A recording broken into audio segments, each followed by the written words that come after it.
Та бүхний амраг ирээ.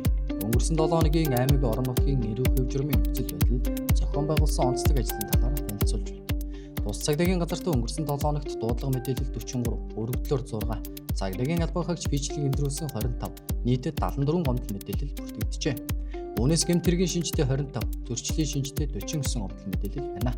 Энэ нь өнгөрсөн 7 хоногоос 7.2% буурсан үзүүлэлттэй.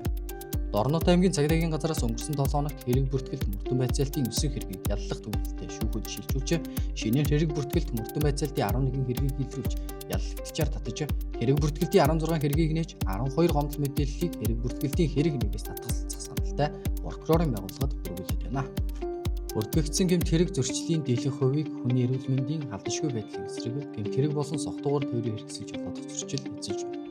Өнгөрсөн 7 хоногт согтуугаар тээврийн хэрэгсэл жолоодсон 14 жолоочийн тээврийн хэрэгсэл жолоодох эрхийг хасаж, согтуугаар зөрчил үйлдсэн 14 хүнийг саатуулж, согтууруулгандаа хэдрүүлэн хэрэглэсэн 18 иргэнийг эрүүлжүүлж, 12 иргэн архины албатан эмчилгээнд эмчилүүлж байна.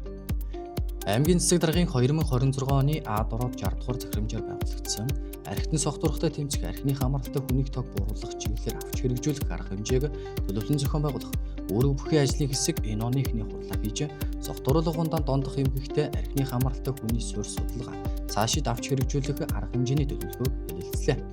Согтуугаар үлдэгдсэн гэмт хэрэг зөрчлийг бууруулах, таслан зогсоох, урьдчилан сэргийлэх чиглэлээр Хэрлэн сумын засаг дарга, Тус аймгийн цагдаагийн газрын дарга, Хэрлэн сумын багийн дарга нар болон хэсгийн байцаагч нар тодорхой төрлийн ажил арга хэмжээг зохион байгуулж, ажиллахаар хамтран ажиллах гэрээ байгууллаа.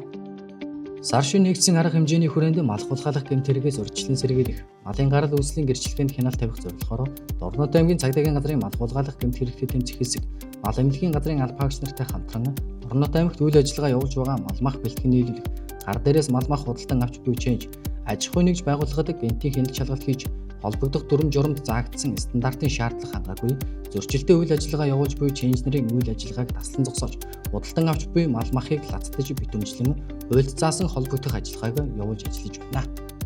Иймдээ малчин иргэд та бүхэн мал мах түүхэд худалдан борлуулахдаа гарал үүслийн гэрчлэгийг хариуцсан Сумбагийн малын эмч баталгаажуулсны дараа тээвэрлэж хөдөлгөхийг Дорнод аймгийн цагдаагийн газраас анхааруулж байна.